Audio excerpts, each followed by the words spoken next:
Dans cette vidéo, on va pas voir l'ensemble de ce qu'il y a dans PowerPoint, mais vous allez apprendre à recréer étape par étape les slides que vous voyez à l'écran. Elles utilisent les choses les plus importantes et les plus utilisées dans votre quotidien si vous utilisez PowerPoint. C'est parti. Quand vous allez lancer votre PowerPoint, vous allez arriver ici, Fichier, Nouveau, et ça va vous donner cette fameuse page blanche, à moins que vous choisissiez un template. Moi, je vous conseille de prendre plutôt une page blanche comme ici, et ensuite d'aller dans la conception et d'aller choisir vous-même votre propre template ou alors de mettre un fond d'écran. Donc soit vous allez dans conception et puis vous allez choisir ici votre template qui va générer toutes les pages avec la même police et puis le même fond sur votre PowerPoint. Moi, c'est celui que j'avais choisi pour ici. Donc là, on a la diapositive mère, on va dire. On a ici le concepteur, vous pouvez le supprimer, il y aura un message si vous voulez pas que le concepteur vous donne d'autres idées, mais ça peut être intéressant. On va quitter parce que nous, on va garder ici cette police et puis ce fond. On peut changer les couleurs ici, vous voyez dans l'onglet toujours conception. Si je voulais le mettre en blanc et puis rouge, orange, je peux le mettre comme ceci. Vous voyez que le concepteur revient à chaque fois. Donc on va quitter. Moi, je vais le garder comme il était de base. Et quand on retourne sur accueil, donc là, vous voyez, il y a ce message-là. On peut cliquer arrêter de me proposer des suggestions jusqu'au redémarrage de PowerPoint. On clique ici et le concepteur va s'arrêter. Et donc, quand on revient dans l'onglet principal accueil, quand on va mettre une nouvelle diapositive, on clique ici sur la flèche et là, on voit que toutes les diapositives type vont être avec le même design qu'on a choisi dans l'onglet conception. Le plus souvent, vous allez utiliser le diapositive titre et puis titre et contenu juste ici avec le titre et ensuite vous ajoutez ce que vous voulez et puis ensuite vous dupliquez ce que vous avez fait. C'est comme ça que la plupart des gens font. Donc ça, c'est la première méthode pour trouver un fond à notre PowerPoint. Donc là, on peut supprimer cette diapositive, retourner sur celle-ci.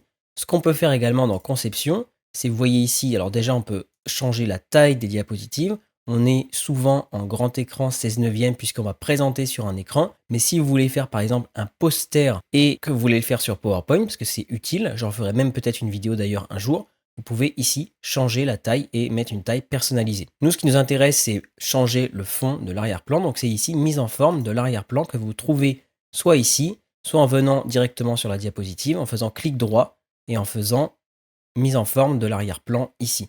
Ça va vous ouvrir, comme vous le voyez ici à droite, un onglet où on peut voir qu'il y a plusieurs options.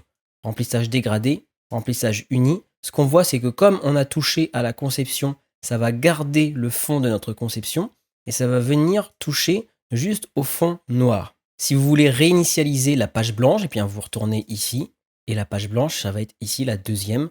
Et donc vous retombez sur quelque chose de neutre et du coup dans l'onglet mise en forme de l'arrière-plan, et bien là, vous pouvez remplir vraiment avec le dégradé que vous voulez, un motif de remplissage bien défini. Il y a plein d'idées que vous pouvez prendre avec une image ou une texture. Vous pouvez insérer vos propres images de votre ordinateur, mettre une transparence, décalage, etc. C'est très très précis. Pour le dégradé, on va pouvoir l'utiliser dans les formes, mais également pour l'arrière-plan. Ça veut dire qu'on peut être très précis, vous voyez ici. On peut changer les petites barrettes de couleurs. On peut en supprimer.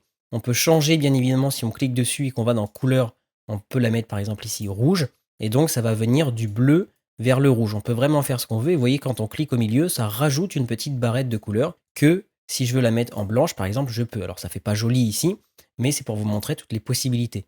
On peut changer la position, on peut changer la transparence, on peut changer la luminosité. C'est quand même très précis et une fois que vous avez créé votre arrière-plan, soit par conception, soit vous-même, vous pouvez le garder sur toutes les diapositives. Donc je vais revenir à la diapositive que j'ai fait, vous pouvez le faire avec moi si vous le souhaitez. Donc moi j'ai tout simplement été dans conception, j'ai pris ce template là, et puis j'ai ouvert une page titre, et ensuite j'ai ouvert une diapositive en faisant accueil, nouvelle diapositive, et j'ai fait une page titre de contenu pour la deuxième. Ensuite ce que j'ai fait, c'est que la deuxième je l'ai copiée sur la troisième, etc. On va voir ça ensemble tout de suite. La première, j'ai juste pris la police qui était utilisée, donc qui s'appelle Century Gothic en tête. Je l'ai mis en taille 60, c'est ici qu'on va changer les polices. On peut changer la taille, on peut changer la police. Ici, quand je clique, ça va m'ajouter un point ou ça va me descendre un point de police ou quelques points directement d'un seul coup. On peut mettre la police ici en gras, en italique, en souligné. On peut mettre une ombre, on peut la barrer, on peut changer l'espacement entre les lettres. Vous voyez ici, rapproché, très rapproché, ça va changer tout l'espacement. Ici, on peut changer les majuscules si on veut tout en capital, etc. On peut changer le surlignage ou non du texte et puis la couleur du texte. Alors là, il y a un surlignage, donc je double-clique dessus. et je vais mettre aucune couleur. Voilà. Là, on est toujours dans l'onglet accueil. Et puis, donc, dans l'onglet accueil, il y a des sous-onglets et il y a notamment le sous-onglet police. C'est exactement pareil ici. Et si on triple-clique, ça va nous prendre tout le texte. On a directement un mini-onglet police qui va venir nous aider. Ça va plus vite si on veut directement centrer le texte ici, on le centre. On le remet à gauche ici. Et puis on change la couleur, etc. Ça va un petit peu plus vite que d'aller directement là-haut. Donc ça, c'est normalement très simple à comprendre. Ensuite, sur la deuxième diapositive, donc j'ai rajouté une icône. On va voir ensemble comment on fait. Ici, j'ai changé la police, je l'ai mis en italique. Et puis j'ai rajouté des puces, c'est-à-dire les puces, c'est 1, 2 et 3 ici, qui se mettent à jour. Vous voyez, si je clique et que j'appuie sur Entrée, ça va me mettre directement 4. Si j'appuie quelque chose, ça va se mettre directement à la bonne police, à la bonne grandeur, et ça va ajuster la grandeur des autres points en direct. Comment on fait ça? Donc déjà, pour la pomme, ici, on va tout simplement dans Insertion, on va dans Icône, ça va nous charger cet onglet-là, et puis on va aller chercher la pomme qui est ici, ou alors on tape ici le nom pomme tout simplement.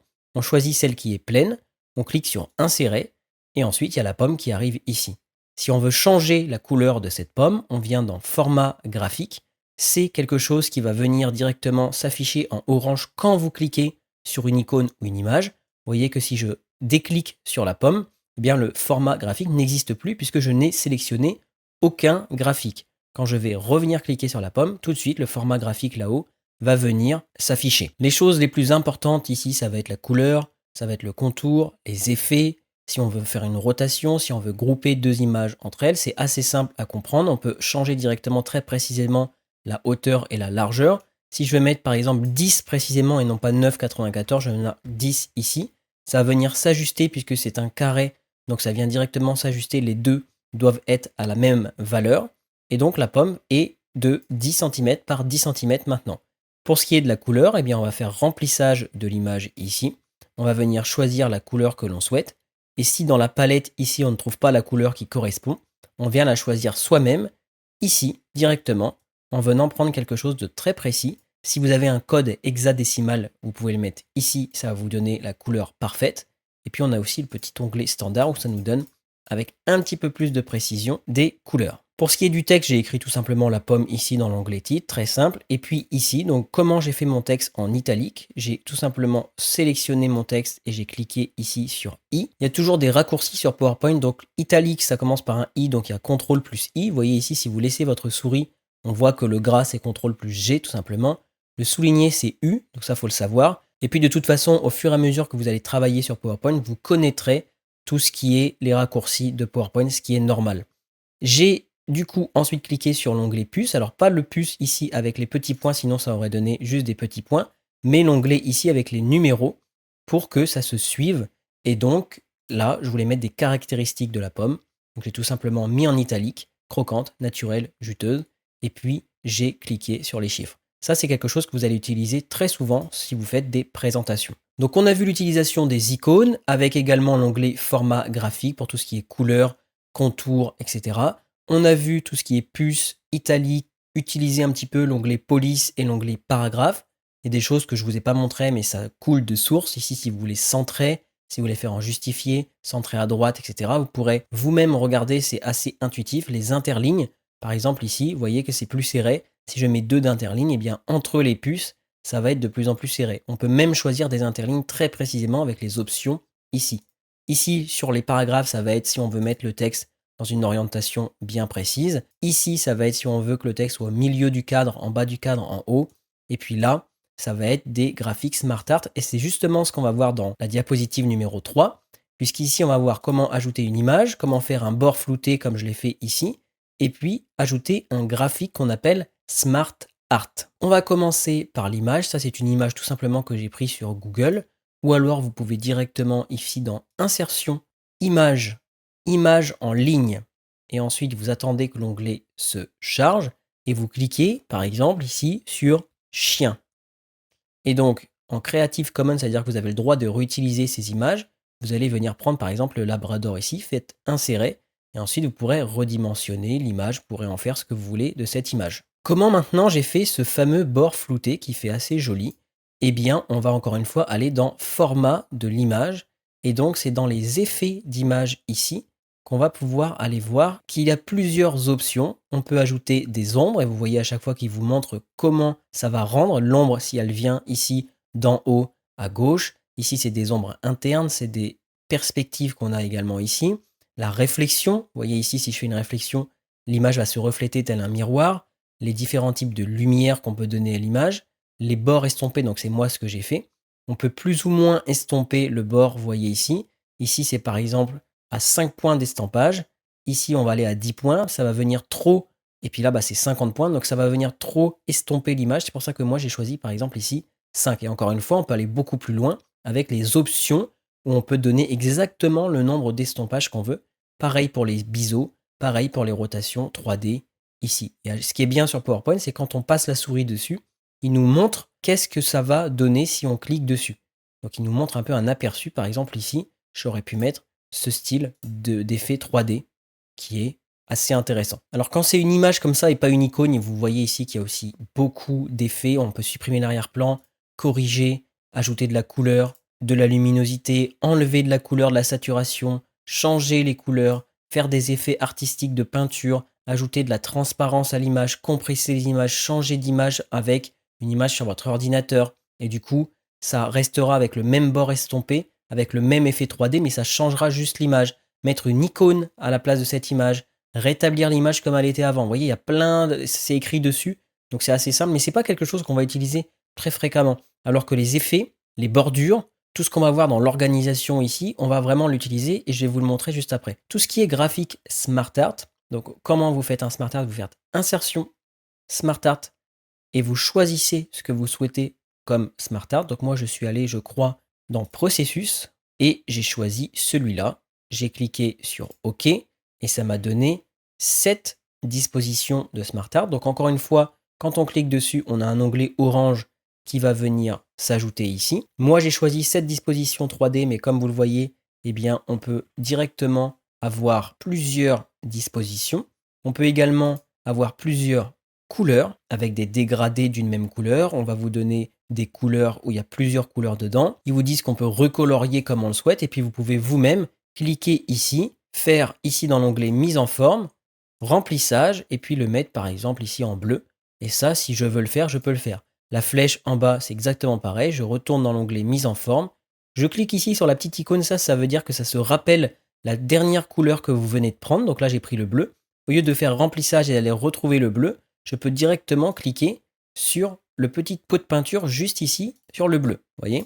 Et donc là, j'ai pris le premier bloc plus la flèche et je les ai mis en bleu. D'ailleurs, pour prendre deux choses ou plus à la fois, il y a plusieurs manières. Par exemple, si on veut prendre l'image et le graphique Smart Art, je peux cliquer sur le graphique, ici, sur la barre. Donc vous voyez qu'il y a une barre invisible où je clique dessus. Ensuite, j'appuie sur la touche CTRL et je clique sur l'image. Et là, les deux vont être sélectionnés. Donc ensuite, je peux par exemple faire clic droit pour venir grouper ces deux entités. Je clique sur grouper et du coup, maintenant, à chaque fois que je clique sur l'une, l'autre va venir bouger avec. Si on veut les dégrouper, on peut faire clic droit, grouper, dissocier. Et donc là, on revient à l'idée de base. Donc là, j'ai cliqué, j'ai fait CTRL et j'ai recliqué. Ce qu'on peut faire également, c'est tout simplement tracer en restant appuyé sur la souris un rectangle gris et venir prendre les deux comme ceci. Donc là, pourquoi ça n'a pas pris le Smart Art également? Parce que le Smart Art, vous voyez, il va jusque derrière la diapositive. Donc là, je viens tout en bas, je viens faire zoom arrière et mon rectangle doit tout prendre. Doit prendre jusque le bout du rectangle invisible du Smart Art. Et là, une fois que je suis allé jusque là, il a pris les deux. Autre manière de prendre également, donc là je vais venir rezoomer. Je vais faire même quelque chose d'un plus intéressant, je vais faire ajuster. Voilà, comme ça me met pile poil à la taille de mon écran. Pour venir tout sélectionner dans la diapositive, je viens cliquer sur la diapositive et je fais CTRL plus A. Et donc ça sélectionne tout ce qu'il y a dans la diapositive. Ça, c'est aussi quelque chose qui est intéressant. Ensuite, vous avez tout ce qui est CTRL C, donc je clique dessus, CTRL plus C, et puis je viens faire CTRL plus V, et donc ça vient dupliquer l'image. Ça, c'est des choses qui s'utilisent dans tous les logiciels que vous devez connaître. CTRL plus X, pareil. Et donc notre graphique Smart Art, c'est pas juste des objets qui peuvent être en 3D, et puis ça fait des flèches directement. Ce qui est bien, c'est que si je viens prendre par exemple ici ID, que je fais descendre, ça va venir interchanger. C'est pour ça que ça s'appelle Smart. Smart, ça veut dire intelligent en anglais. Si je veux le remonter, je le remonte. Si je clique dessus et que je mets, par exemple, plusieurs idées, vous voyez ce que ça fait? Ça va venir directement s'adapter et donc hop, je quitte, je clique à côté et donc ça va venir adapter la taille du texte au rectangle et les autres vont venir également s'adapter. C'est pour ça qu'on appelle ça Smart. Si on veut ajouter une forme, j'en rajoute une, je clique dedans. Alors faut pas cliquer dedans, faut cliquer ici sur la flèche, voilà. Et donc ensuite j'écris n'importe quoi justement, hop, voilà, n'importe. Et puis donc ça va venir directement ici. Si je viens cliquer ici une deuxième fois, je peux venir la supprimer en appuyant sur la touche Supr et on en revient à notre 3. Et tout ça s'adapte automatiquement et très rapidement. C'est pour ça que le graphique SmartArt est intéressant. C'est 10 fois plus rapide que si vous faites forme. Vous allez prendre ici le rectangle, vous faites votre rectangle, vous venez faire effet, vous pouvez faire rotation 3D comme ça, et vous voyez que ça n'a rien à voir. Même si on peut faire double-clic ici et écrire quelque chose dedans, ça n'a rien à voir avec un graphique SmartArt qui va tout associer et modifier en direct. Donc ça, on peut venir le supprimer. On va pouvoir passer à la 4e diapositive, mais je ne sais pas si vous avez remarqué, ici l'arrière-plan a changé par rapport à la pomme où c'était 100% noir. Ici, on a quelque chose de plus professionnel que vous allez pouvoir utiliser sur vos diapositives. Je vous le conseille vraiment. Donc j'ai fait comme je vous ai dit tout à l'heure, clic droit, mise en forme de l'arrière-plan. Et au lieu d'un remplissage uni ici, j'ai utilisé un remplissage dégradé. J'ai mis ici un premier curseur avec la couleur noire, le maximum noir, et puis un deuxième curseur avec un noir beaucoup plus qui tire vers le gris, ce qui fait que ça nous fait une espèce de lumière au centre qui s'estompe, donc le dégradé, jusqu'au noir et ça fait beaucoup plus professionnel, ça donne de l'ampleur, on va dire, à notre diapositive. Et ça, c'est des techniques que vous pouvez utiliser dans toutes vos diapositives, de faire des sortes de dégradés radial. Il faut bien mettre radial ici et non pas linéaire. Là, en fait, linéaire, c'est juste une ligne. Donc la ligne, elle part ici, elle va jusque là. Alors que radial, eh bien, c'est un cercle directement. Donc vous prenez votre orientation ici, au milieu. C'est-à-dire que le cercle, il est au centre, comme je l'avais fait ici. Et donc, c'est beaucoup mieux pour la plupart des diapositives. Une fois que c'est fait, vous pouvez quitter ici. Et donc là, on a deux nouvelles choses que vous allez pouvoir utiliser dans vos PowerPoint. Ici, on a ce qu'on appelle dans Insertion un Word Art. Donc, j'ai juste cliqué ici. Et puis, je suis venu chercher un style d'écriture. J'ai pris celui-ci et j'ai commencé à écrire Analyse automne 2022. On voit qu'il y a une ombre rouge, que le texte, il y a une police d'écriture qu'on n'a pas encore utilisée, qu'il y a un contour noir et que tout ça a été fait automatiquement. C'est à ça que servent les Word Art. Au lieu de écrire quelque chose, changer la couleur, mettre un contour, mettre une ombre ou une luminosité, eh bien directement tout est inclus dans le Word Art. Et ensuite, vous pouvez bien évidemment le modifier. Quand je clique ici, vous voyez bien que juste quand je clique, il y a le panneau format de la forme. Je clique dessus et donc là, ils nous disent comment on va pouvoir changer le remplissage. Vous voyez ici, donc ça c'est le remplissage de tout le carré, le rectangle plutôt. Nous, on n'en veut pas, donc je fais CTRL Z. On a le contour du carré. Ça, l'effet, c'est pareil, on s'en fout un peu. Par contre, maintenant, ce qu'on veut, nous, c'est le style Word Art. Et là, c'est le remplissage du texte. Ça, on peut le changer. On va le mettre en jaune, par exemple, ici. Si je veux tout prendre, voilà, et je clique ici parce que le jaune a été enregistré, hop, on a le contour du texte. Donc, quelle est la couleur du contour qu'on veut? On peut le mettre, par exemple, en blanc. Et puis, on va venir changer l'épaisseur du contour. On va mettre un gros contour blanc. Donc, ça fait pas joli, mais c'est juste pour vous montrer. Et on peut changer, même si c'est plutôt des tirets, des petits points, des grands tirets, etc. On peut aller vraiment très loin. Alors là, c'est vraiment horrible, hein. On va mettre d'ailleurs CTRL Z quelques fois pour revenir à ce que j'avais de base. Donc, c'est-à-dire du blanc avec un petit contour noir. Et puis enfin, on a les effets du texte. Donc là, une ombre, un reflet, un éclat, un biseau, une rotation 3D encore une fois. Comme tout à l'heure, on peut aller voir une transformation. Des fois, ça peut être utile. Ça fait un style de logo avec un arc en bas. Donc comme ça, vous le saurez. Et si on veut vraiment aller beaucoup plus loin, et ça, vous pouvez faire ça à chaque fois que vous voyez cette petite flèche ici. Ça, c'est super intéressant. Vous cliquez dessus, ça va ouvrir un onglet et là, vous avez encore plus d'options. C'est-à-dire que votre ombre, vous prenez votre texte et l'ombre, vous pouvez aller choisir la couleur exacte que vous voulez. C'est pour ça que moi, elle était bleue. Je voulais une rouge, et bien je suis venu prendre le rouge ici. L'ombre, maintenant, vous pouvez lui donner une taille. Vous voyez ici que la taille est en train de grandir. Moi, je vais revenir à 100%, ça suffit largement. Vous pouvez flouter l'ombre. Vous voyez ici, plus je vais venir, alors si je clique comme ça, voilà, je reviens ici dans la petite flèche et que je floute, plus je vais flouter, plus ça va faire ça. Moins je vais flouter, plus ça va être net. Plus je donne de l'angle, vous voyez, ça va venir donner un angle et puis plus je vais donner de la distance, ça va venir s'échapper du texte. Donc ce qu'on veut, c'est une distance assez courte, hein. Moi, je suis à 4 ou 3, je crois. J'ai un 45% d'angle et ça va donner une ombre assez jolie comme ça, comme j'avais. Donc on va monter à 45. Et là, encore une fois, vous pouvez encore une fois tout changer si vous avez pris reflet, éclat, etc. Donc tous ces petits onglets que vous avez en cliquant ici, ça va vous donner toutes les options que vous voulez, que ce soit sur les images, sur les textes, sur les graphiques. Donc ça, il faut bien s'en rappeler, ça va vous être très utile sur PowerPoint. Et une fois qu'on a bon, on quitte. Quelque chose que vous allez utiliser également, donc vous voyez ici par exemple, si vous travaillez dans la mode, vous avez la veste et le manteau. Et puis, vous avez des critères confort, couleur, solidité, style et prix. Et on voit directement que le manteau est plus cher que la veste, a un plus grand style.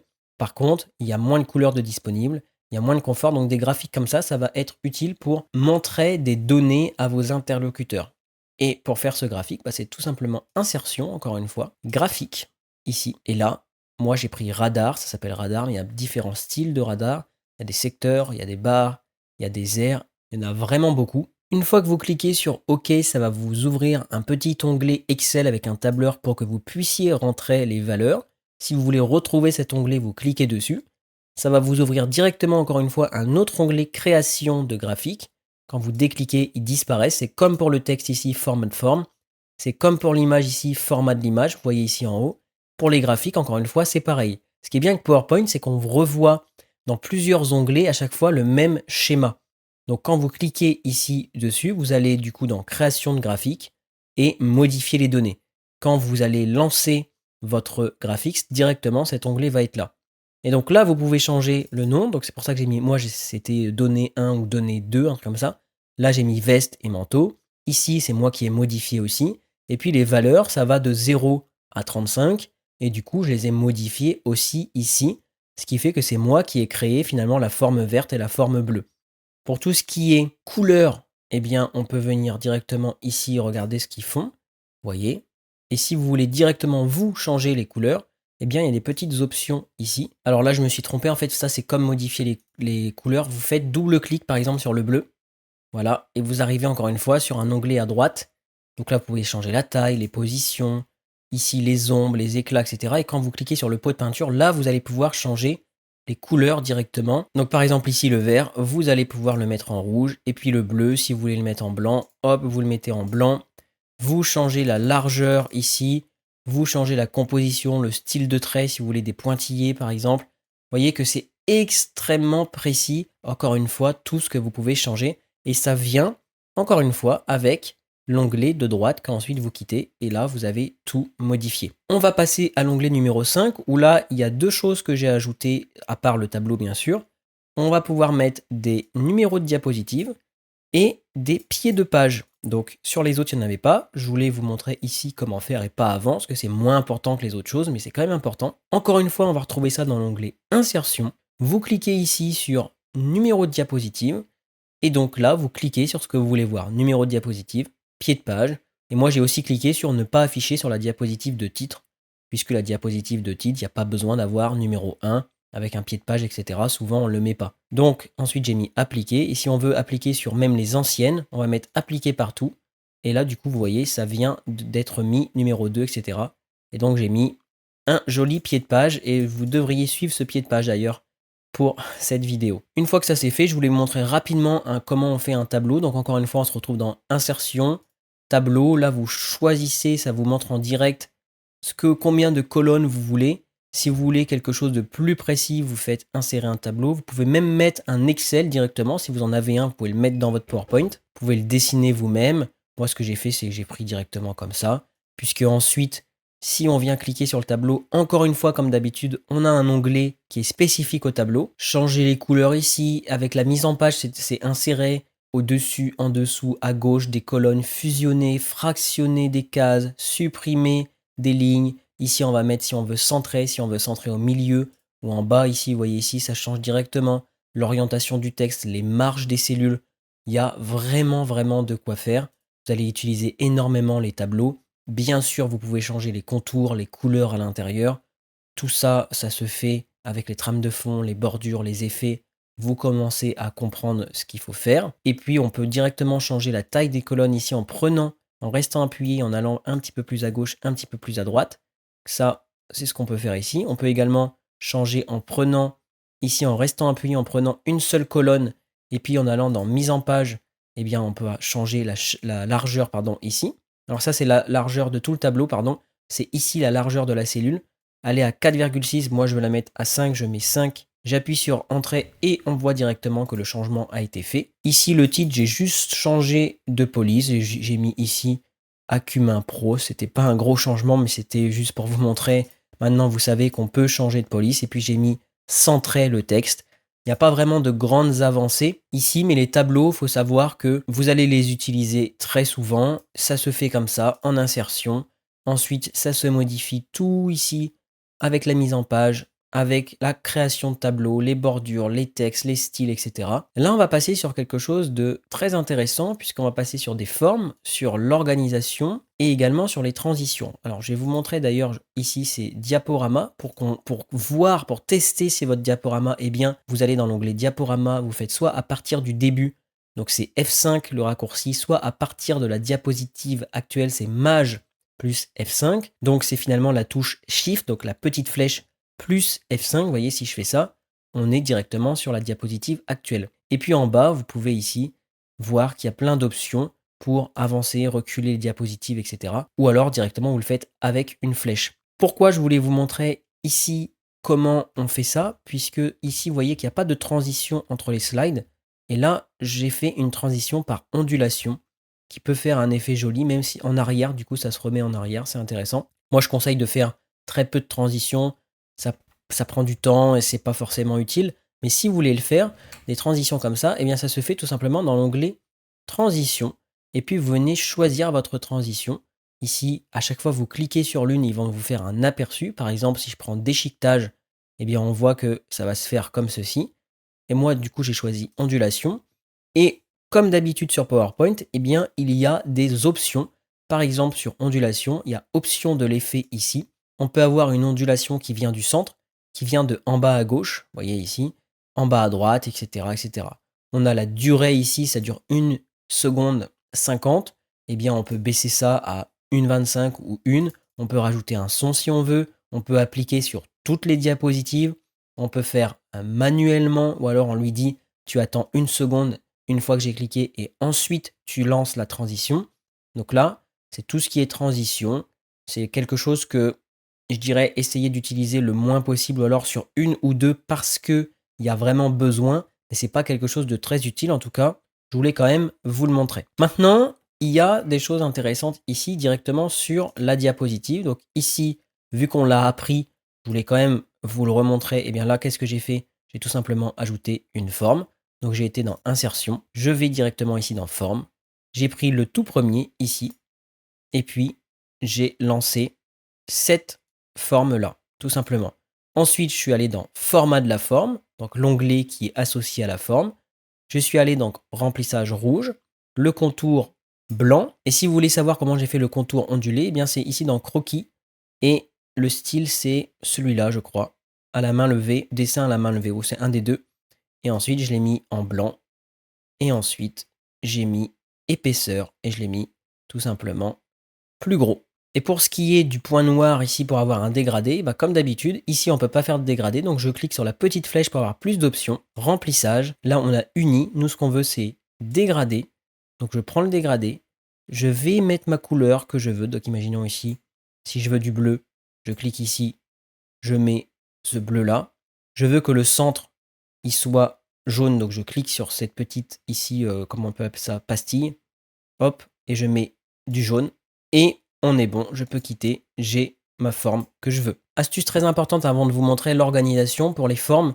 Si vous voulez une forme parfaite, par exemple un cercle parfait, vous voyez qu'ici quand je trace, c'est pas du tout parfait. Si j'appuie sur la touche Shift par contre, et bien là, direct, et que je reste appuyé, je reste cliqué sur ma souris en restant appuyé sur Shift, là on voit qu'on a directement un cercle parfait. Ça marche également pour le rectangle. Si je fais forme rectangle, ici ça va n'importe où. Dès que je vais venir cliquer sur Shift, ça va me faire un carré tout simplement parfait. Donc ça marche pour toutes les formes. Si vous voulez quelque chose de droit, de parfait, de circulaire, de rectangulaire, il faut appuyer sur la touche Shift. Maintenant, donc là vous voyez tout simplement j'ai fait un graphique SmartArt, j'ai fait une forme, j'ai fait une image que j'ai fait dans Insertion, Image, image en ligne et j'ai pris un avion comme on a vu tout à l'heure. Et là, on voit que l'avion est derrière le smart art et le smart art est derrière la forme. Maintenant, si je veux changer ça, je vais mettre l'avion en premier, le smart art en deuxième et la forme en troisième. Eh bien, je vais venir cliquer sur l'avion. Et là, il y a deux choix. Soit on va dans Accueil et on va dans Organiser, on met au premier plan. Ou alors directement, encore une fois, dans l'onglet Exprès de l'image, on va pouvoir venir avancer l'image ou alors directement d'un cran ou de tout l'écran en fait, donc directement au premier plan. Si on veut reculer, on recule du coup d'un pas à chaque fois, ou alors on met directement en tout derrière, donc en arrière-plan. Si on veut mieux visualiser ce qu'on est en train de faire, on clique ici sur l'onglet Sélection, et l'onglet Sélection va nous dire où est-ce qu'elle est notre image. L'image 8, on voit là bien qu'elle est tout en bas. On peut d'ailleurs faire un double clic et renommer cette image pour savoir exactement à quoi elle correspond. On peut ici cliquer sur l'œil pour l'enlever de l'image juste pour voir comment ça va fonctionner et ensuite on la remet. On peut la verrouiller, c'est-à-dire qu'ensuite on ne pourra pas la changer de place. Vous voyez ici, je peux cliquer autant de fois que je veux. Ici, je peux tout modifier comme d'habitude. Là aussi, mais là, je ne peux pas parce que j'ai verrouillé l'avion. Ça peut être très utile dans certains cas. Là, je vais la déverrouiller. Et puis, donc là, on a l'espace réservé au pied de page. On a l'espace du numéro ici des diapositives et on a l'avion tout en bas. Si je veux du coup que mon avion soit tout en haut, je le clique dessus et je mets tout en haut. Je veux ensuite que mon graphique SmartArt, donc ici, mon diagramme soit en deuxième position. Donc je le mets en deuxième position, ce qui fait que la forme vient en troisième position. Donc soit on fait directement via l'onglet Organiser dans Accueil, soit on clique à chaque fois sur les formes et on va faire mise en forme et on a avancé, reculé, volé de sélection. Et comme ça, on peut organiser nos éléments. Chose intéressante également, si je veux venir sélectionner, donc je fais comme ça, on a vu tout à l'heure, pour tout sélectionner sur ma page. Alors là, ça vient sélectionner ici également le numéro de page. Donc ça, je ne le veux pas. Donc par exemple, le numéro de page, je vais venir le bloquer. L'espace du pied de page, je le bloque également. Une fois que c'est bloqué, je vais venir sélectionner toutes mes formes et ça va pas prendre, enfin ça va le prendre, mais ça va pas le bouger si je veux bouger tout ça. Voilà. Et si je veux que mes trois images soient alignées, au lieu de les prendre une par une et d'essayer de les aligner comme je peux, comme ceci, eh bien je vais tout simplement donc les sélectionner. Je vais faire organiser. On va aller ensuite dans aligner. Et là, on va faire aligner au milieu. Et instantanément, les images vont être parfaitement alignées au milieu. Et donc ça fonctionne sur tous les alignements possibles et inimaginables. Aligné en haut, aligné en bas, distribué horizontalement. C'est-à-dire qu'il y a la même distance entre l'image 1, l'image 2 et l'image 3.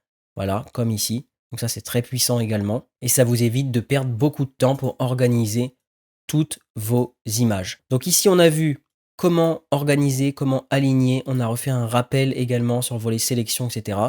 Maintenant, on va pouvoir passer aux animations très rapidement. Ici, si j'ai trois icônes, donc les icônes, hein, on l'a appris, j'ai fait insertion, j'ai fait icône ici et j'en ai mis trois. Si je veux directement changer leur couleur et je veux toutes les mettre en blanche, comment je fais? Donc soit je les prends, j'appuie sur CTRL, j'apprends la deuxième, j'appuie sur CTRL, je prends la troisième. Soit je fais comme ceci et ça prend les... Alors attendez. Et ça prend les trois. Soit je fais CTRL A et là ça prend tout.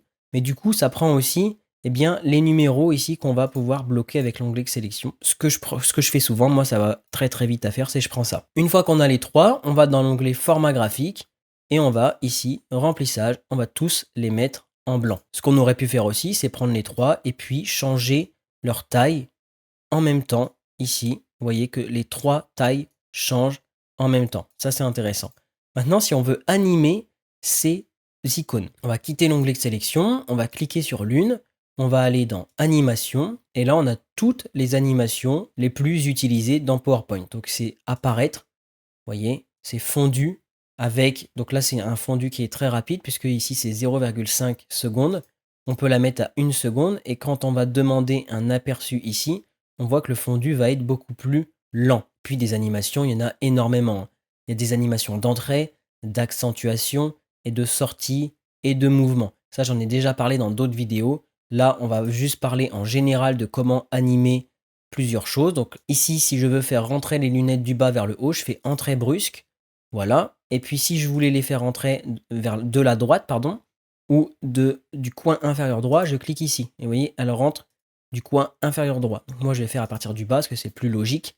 Et puis ici, pour la petite tête d'alien, on va faire par exemple quelque chose d'un petit peu plus original. On va faire un zoom. Voilà. Et donc là, encore une fois, il y a plein d'options. Et à la place d'avoir le volet de sélection, on a ici le volet d'animation. Donc on clique dessus. On voit la longueur de l'animation ici. Voilà. On voit laquelle est en première, laquelle est en deuxième. On peut changer ça d'ailleurs. On peut venir ici faire un clic et dire on démarre en cliquant. On démarre avec le précédent. Donc qu'est-ce que ça veut dire? Ça veut dire que pendant que cette icône va être animée, celle-là va être animée en même temps. Si on donne un aperçu, vous voyez que ça fait exactement ça. Et ensuite, celui-là vient en troisième, puisque j'ai dit que celle-là devait s'animer en même temps que celle d'avant.